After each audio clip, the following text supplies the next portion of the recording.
चीजों के प्रति चिपकाहट बना के रखे हो, संसार के चीजों को अपना मान के रखे हो, तो यह जो है बहुत बड़ी भ्रम है, भूल है।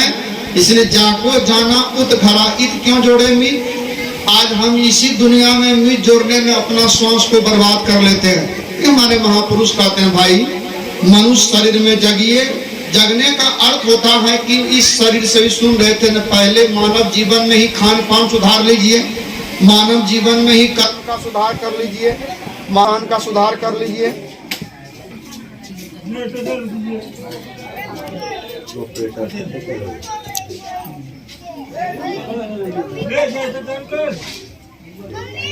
थोड़ा सा जो है जनरेटर चला दीजिए मानव जीवन में, योग कीजिए, थोड़ा सा रुक जाइए।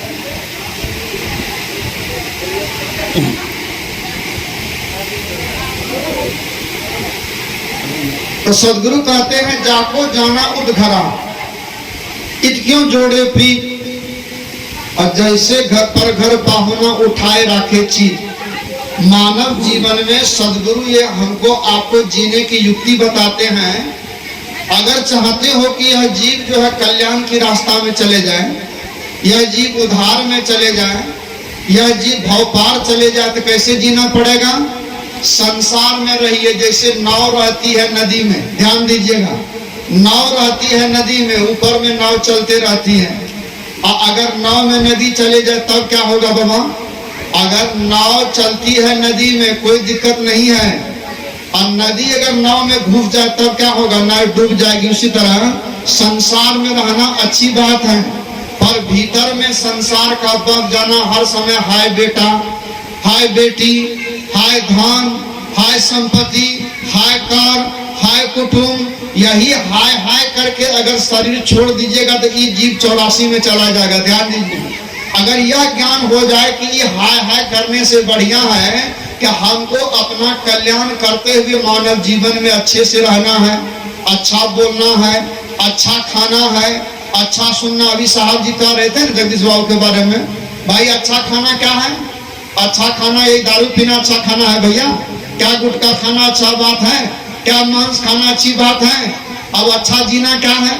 मान लीजिए ताश खेलकर जीना अच्छा बात नहीं है, जुआ खेलकर जीना अच्छी बात नहीं है, लड़ाई लड़कर जीना अच्छी बात नहीं है। इसलिए सदगुरु कबीर ने समेट कर कहा, पोथी पढ़ी पढ़ी जगमुआ, पंडित भया न कोई, ढाई आकर प्रेम का पढ़े सो पंडित हो।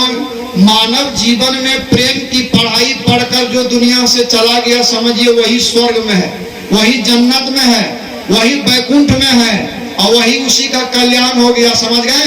जो लड़ते लड़ते लड़ते लड़ते दुनिया से चला गया, समझिए वह जिंदे में नरक में है, जाने के बाद भी नरक में है। तो कहने का मतलब है, जगदीश बाबू ने जीने की कला को जीवन में सीखा, समाज को सिखाया, अपना भी जिया, हम लोगों को भी जीना है। समय कम है सज्जनों, सोहर मंगल हो जाए, आरती हो जाएगी, एक भजन गाते हैं, इसके बाद मंगल सोहर बोलिए प्रेम से।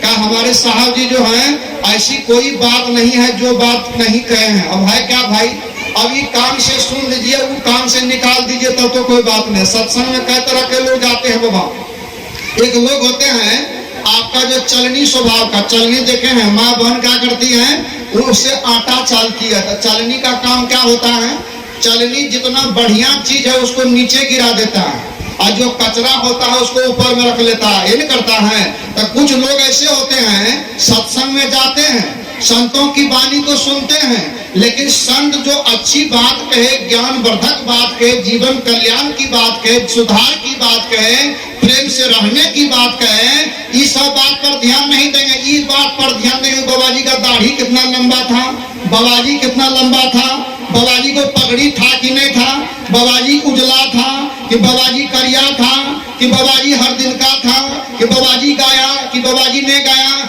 अरे संत महात्मा जो आपको हमको अच्छी बात कहे, क्या क्या अच्छी बात, अभी हमारे साहब जी यही ने बताए जी। अगर गोतनी में गोतनी मेल से रहते हो, माता पिता की सेवा करते हो, आपस में प्रेम से रहते हो, तो वही स्वर्ग है। और गोतनी में गोतनी उठा पटक करते हो, भाई में भाई लड़ते हो, और जा करके क्या कहते हैं, काली के मंदिर में पेटकुनिया पारते हो, भगवती के मंदिर में फल चढ़ाते हो, और सास को ठुमको मारते हो, तो कहिए नरके में है। यही बात न समझाए तो कहने का को क्या लेना है मेरी माता बहनों? तो चलनी का काम होता है कि कचरा को रख लेना और गंदा और जो है बढ़िया चीज को छोड़ देना।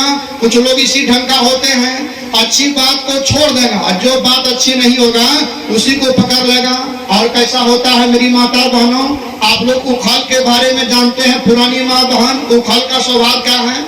उसमें चावल भी है और उसमें भूसा भी है, दोनों मिला हुआ। इधर सत्संग भी करेंगे, उधर बकरी भी काटेंगे, इधर सत्संग भी करेंगे, उधर छठ भी करेंगे, इधर सत्संग भी करेंगे, उधर गोतनी से उठा करके पंडाल से जाकर खैनी भी खा लेंगे, है कि नहीं?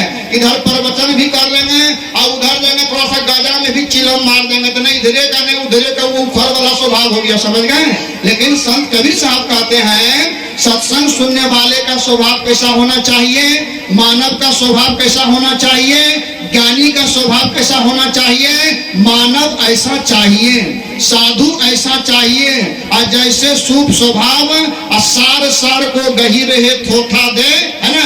यही ना करता है सूप बाबा। सूप का काम है उसके चावल धान के अंदर में खकड़ी है तो खकड़ी को निकाल देना, चावल को रख लेना। या जो है आपका चावल के अंदर में भूसा है, भूसा को निकाल देना, चावल को रख लेना। तो जीवन में जो अच्छी चीज है जल्दी धारण कर लीजिए, क्योंकि जीव का अंतिम का कोई समय नहीं है। कब श्वास पूरा हो जाए, कब जिंदगी हमारी मिट जाए, कब श्वास हमारी बंद हो जाए, इसकी गारंटी नहीं। इसलिए सदगुरु कबीर कहते हैं काल करे सो आज कर, आज करे सो अब, पल में परलय होएगी बहुरी करोगे कब। ये जो महात्मा जी कह रहे थे, जैसे हमारे साहब बताए ना, कबीर साहब की वाणी कह दिए कि काल करे सो आज कर, आज करे सो अब, पल में परलय होएगा बहुरी करेगा कब। देखो औरत सुन रही थी, वो माता जी सुन रही थी, महिला, वो जाके पति को कहा महात्मा बोले हैं काल करे सो आज कर, तो लड़ाई जो करना है अपना भाई से तो काल में कीजिए, परसों में कीजिए, आजे जा करके भाई का कपार फोड़ दीजिए। देखिए और यहाँ समझने की बात है, सदगुरु कबीर साहब कहे काल करे सो आज कर। कौन सा काम आज कर? धन अर्जन कर आज, मकान बना आज, लड़ाई कर आज। सदगुरु कहते हैं आत्म कल्याण का काम आजे कर लो, अभी जवान हो, आंख देख रही है, कान सुन पा रहा है, पैर चल रहा है, हाथ से काम कर रहे हो, और शरीर जब लाचार हो जाएगा तब भजन कर सकिएगा, तब ध्यान कर सकिएगा, तब ताली बजा सकिएगा, तब दान दे सकिएगा, तब बेटा मालिक हो जाएगा, तब दान देने तो ये बेटा बोलेगा खबरदार अभी आप बाबा जी को नहीं बुला सकते हैं। तो कहा काल करे सो आज कर, आज करे सो अब, पल में परलय होएगी बहुरी करोगे कब। चलिए भजन गाते हैं, ताली बजा के आप लोगों को गाना है। बोलिए सदगुरुदेव की जय। अरे